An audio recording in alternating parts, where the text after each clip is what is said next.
Welcome to the MDS Podcast, the official podcast of the International Parkinson and Movement Disorder Society. I'm your host, Divyani Garg from All India Institute of Medical Sciences, Delhi, India. I'm very happy to welcome with us today Professor Davide Martino, Professor of Neurology at the University of Calgary, and with him we will be discussing what has happened at the exciting first day of the MDS Congress happening here at Honolulu, Hawaii, that is on October 5th, 2025. Welcome to the podcast, Professor Martino. Thank you very much. Thank you very much, Divyani. I mean, this is a great pleasure to be here. And what a day was it yesterday, the opening day of the Honolulu conference of the MDS. Yeah, as expected, the first day is dedicated to the traditional therapeutic plenary sessions on movement disorders broadly. And as always, we had 4 very intensive sessions that touched on the key topics on therapeutics of Parkinson's disease and hyperkinetic disorders. I would say that I was particularly pleased to witness how the conference has allocated important space to topics that are now really an integral part of our therapeutic interventions for Parkinson's disease. In particular, the first session was really focused on comprehensive care, and it really starred important presentations that moved from the broad concept of self-empowerment and broadly aspects that relate to lifestyle and diet, as well as also interventions that are more into the psychological aspects of Parkinson's, such as cognitive behavioral therapy, and how they all embed nicely into therapeutic intervention and plan, and how they can even lead to disease progression. Equally important was the attention given to exercise as an intervention, as an element of intervention, crucial to, also nicely linked to the self-empowerment concept that was presented in another talk. And once again, the importance of how exercise can contribute to disease progression and has a disease-modifying effect, and contributes to neuroplasticity, restoration, modulates a number of motor and non-motor aspects of the disease, and most importantly, how we can learn how to prescribe exercise, and the importance of having exercise experts in a multidisciplinary team working in Parkinson's disease.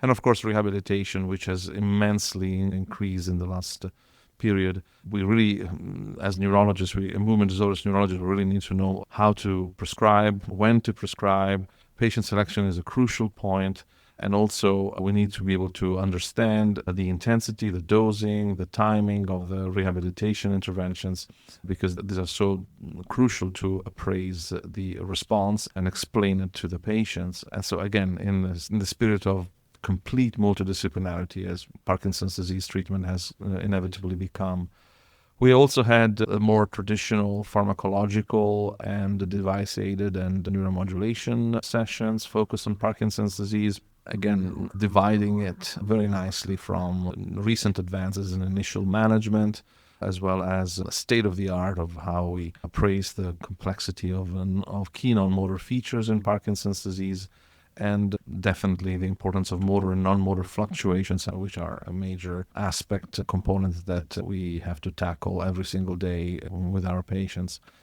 There is definitely a gradual and progressive advancement of device-aided therapies in Parkinson's disease. This was also covered extensively and comprehensively, from infusional therapies with levodopa, with phospholevodopa, for instance, and apomorphine.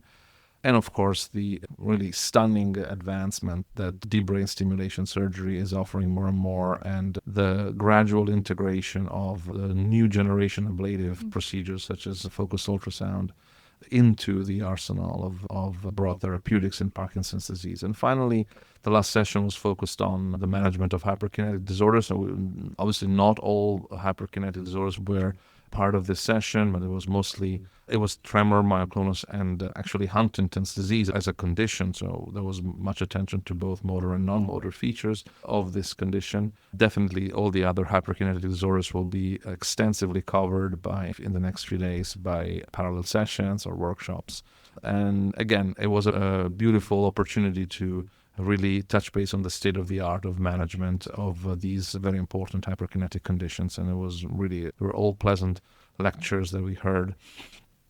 And finally, the last moment of the day was dedicated to the traditional welcome reception, which was a very particular one, not only because it was hosted so beautifully by representatives of the Hawaiian culture and community, but also because it was the 40th anniversary of the Movement Disorder Society, and this was recognized and remembered with a touching and inspiring videos from all the big masters and the co-founders and other huge figures of this society that have continued to inspire generations, starting from the original work of Stan Fan and David Marsden, who were the ideators of the Movement Disorders Journal, which led to the foundation of the society, or was almost contemporary.